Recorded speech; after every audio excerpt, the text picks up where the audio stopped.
तुमने वो कहानियां तो सुनी होंगी, सीनियर्स की मोटी पैकेज वाली, पोस्टर्स पर 100% प्लेसमेंट के वादे। तुम कॉलेज में ये सोचकर घुसते हो, खूब पढ़ाई करो, अच्छे मार्क्स लाओ और एक ड्रीम जॉब मिल जाएगी। पर असलियत, प्लेसमेंट प्रोसेस एक भूल भुलैया है, सीधी सड़क नहीं। ब्रोशर तुम्हें मंजिल दिखाता है, पर रास्ते के गड्ढे छुपा लेता है। टॉप सीजीपीए वाले स्टूडेंट्स भी बिना इंटरव्यू के रिजेक्ट हो जाते हैं। कुछ हर राउंड में कमाल करते हैं, फिर भी उन्हें कोई जवाब नहीं मिलता। ये तुम्हें डराने के लिए नहीं, बल्कि तैयार करने के लिए है। असली नक्शा जानना इस भूल भुलैया को पार करने का तुम्हारा पहला कदम है। ये वीडियो वही नक्शा है, वो बातचीत जो काश मुझे मेरे फर्स्ट ईयर में मिली होती। जानकारी ही ताकत है। अनकहे नियमों को समझना तुम्हें एक फायदा देता है। किस्मत या कॉलेज की रेपुटेशन पर निर्भर रहना छोड़ो। एक ऐसा प्रोफाइल बनाओ जो मजबूत और कीमती हो। चलो पर्दा हटाते हैं और बात करते हैं उन चीजों की जो तुम्हारा प्लेसमेंट सेल तुम्हें नहीं बताएगा। सच, भले ही कभी कभी कड़वा हो, तुम्हारा सबसे बड़ा हथियार है। प्लेसमेंट सीजन शुरू होता है। तुम एक कंपनी की एलिजिबिलिटी देखते हो, 7.0 सीजीपीए और उससे ऊपर। तुम क्वालिफाई करते हो, फॉर्म भरते हो और तुम्हें लगता है कि तुमने कुछ हासिल कर लिया। पर यह है पहली गलतफहमी। कट ऑफ पूरा करने से तुम्हें मौका मिलेगा, इसकी कोई गारंटी नहीं है। इंटरनल शॉर्टलिस्टिंग असली खेल है। कंपनियां शायद 1000 एप्लीकेंट्स में से सिर्फ टॉप 300 को ही लेना चाहती हो। अचानक असली कट ऑफ 8.5 हो जाती है, 7.0 नहीं। अगर तुम 8.4 पर हो तो तुम बाहर हो, कोई एक्सप्लेनेशन नहीं।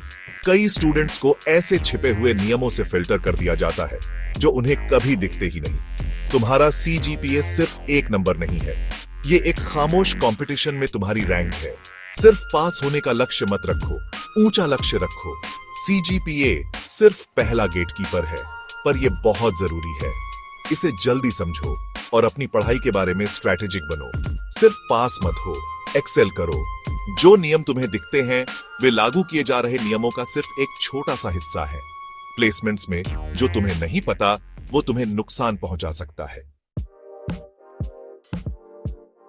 तुम पहला फिल्टर क्लियर करते हो और ऑनलाइन टेस्ट का लिंक मिलता है। तुम खूब प्रैक्टिस करते हो, टेस्ट में अच्छा करते हो और इंटरव्यू की उम्मीद करते हो। यह है दूसरी गलतफहमी। टेस्ट पास करने से इंटरव्यू की गारंटी नहीं मिलती। कंपनियां सभी टेस्ट देने वालों को रैंक करती हैं और सिर्फ टॉप स्कोरर्स का इंटरव्यू लेती है। तुम और तुम्हारा दोस्त दोनों पास करते हो, पर कॉल सिर्फ एक को आता है। कभी कभी रेज्यूमे और प्रोजेक्ट्स को भी देखा जाता है। ये एक मल्टी लेयर्ड छिपा हुआ इवैल्यूएशन है। सिर्फ पास होने का लक्ष्य मत रखो, अलग दिखने का लक्ष्य रखो। टेस्ट को एक क्वालिफायर नहीं, बल्कि एक कंपटीशन समझो। हर सेकंड, हर सही जवाब मायने रखता है।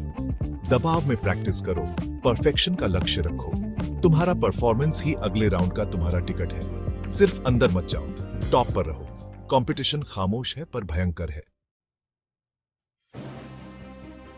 चलो डाइवर्सिटी हायरिंग की बात करते हैं। एक ऐसी असलियत जिस पर खुले तौर पर शायद ही कभी बात होती है।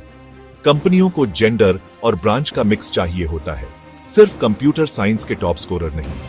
इसका मतलब यह है कि एक मेल CS स्टूडेंट जिसका सीजीपीए 9 है, वो 8.5 वाली एक फीमेल स्टूडेंट से या कम स्कोर वाले मैकेनिकल के किसी बंदे से पीछे रह सकता है। यह अनफेयर लगता है, पर यह बैलेंस टीम बनाने के बारे में है। तुम अपनी ब्रांच या जेंडर को कंट्रोल नहीं कर सकते। सीखने वाली बात, इसे स्वीकार करो और जागरूक रहो। यह प्रक्रिया पूरी तरह से मेरिटोक्रेसी नहीं है। अगर तुम एक हाई डिमांड ब्रांच में हो तो कंपटीशन और भी मुश्किल है। रिजेक्शन को पर्सनली मत लो, कभी कभी ये तुम्हारे बारे में होता ही नहीं। एक ऐसा प्रोफाइल बनाओ जो इतना मजबूत हो कि उसे नजरअंदाज करना मुश्किल हो, चाहे कोटा कुछ भी हो। तुम्हें इंटरव्यू का कॉल आता है, तुम खूब तैयारी करते हो और इंटरव्यू शानदार जाता है। इंटरव्यूअर मुस्कुराता है, तुम हर सवाल का जवाब देते हो और आत्मविश्वास के साथ बाहर निकलते हो। पर फिर तुम्हारा सिलेक्शन नहीं होता। क्या हुआ? Interview illusion. एक अच्छी बातचीत ऑफर की गारंटी नहीं देती। तुम्हें रिलेटिव स्केल पर जज किया जाता है, एब्सोल्यूट नहीं। इंटरव्यूअर सिर्फ एक आवाज है।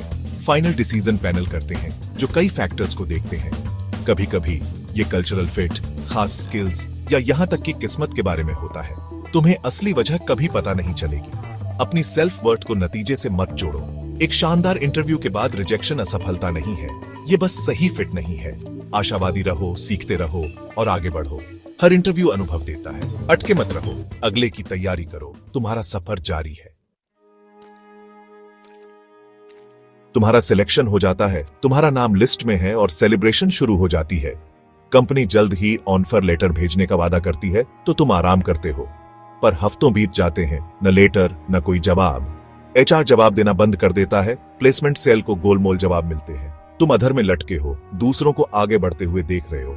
कभी कभी कंपनियां बिना बताए हायरिंग रोक देती हैं या ऑफर कैंसिल कर देती हैं। तुम्हारे पास कोई प्रूफ नहीं, कोई जॉब नहीं और तुम दूसरे ऑफर भी एक्सेप्ट नहीं कर सकते। गोल्डन रूल, जब तक तुम्हारे पास साइन किया हुआ ऑफर लेटर न हो तब तक तैयारी करना या अप्लाई करना बंद मत करो। एक सिलेक्शन लिस्ट कॉन्ट्रैक्ट नहीं है। जब तक ऑफर ऑफिशियल न हो जाए तब तक मेहनत करते रहो। कई ऑप्शंस तुम्हें कॉर्पोरेट की अनिश्चितता से बचाते हैं। सेलिब्रेट करो, पर आगे बढ़ना बंद मत करो।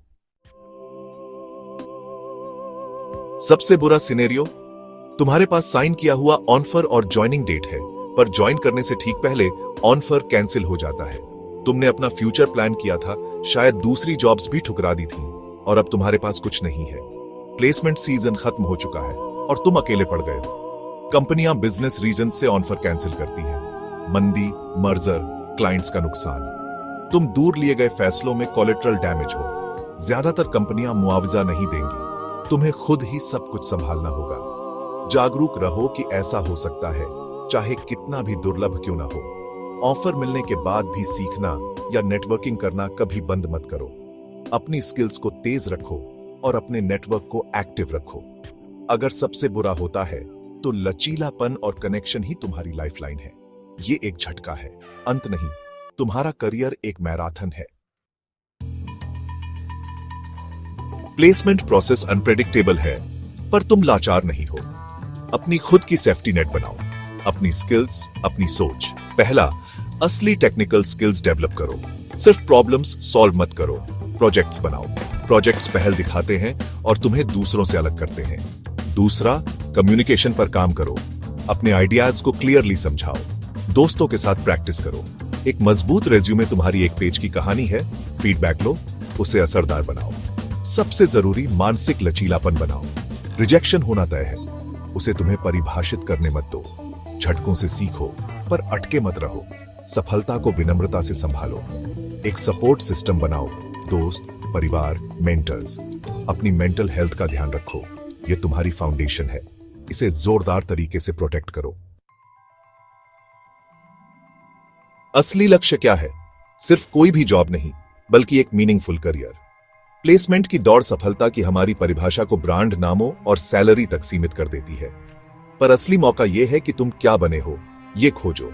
लक्ष्य प्लेसेबल बनना है, कुशल, अनुकूलनीय और कीमती।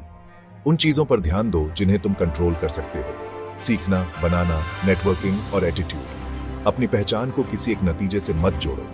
सफलता एक प्रक्रिया है, कोई इवेंट नहीं। रिजेक्शन लचीलापन बनाते हैं, मुश्किल इंटरव्यू तुम्हें मजबूत बनाते हैं। सिर्फ मंजिल को नहीं, बल्कि सफर को अपनाओ। तुम्हारी डिग्री एक फाउंडेशन है, तुम्हारा करियर लगातार ग्रोथ से बनता है। प्लेसमेंट सीजन सिर्फ एक चैप्टर है। सीखते रहो, मेहनत करते रहो और अपनी कहानी खुद लिखो।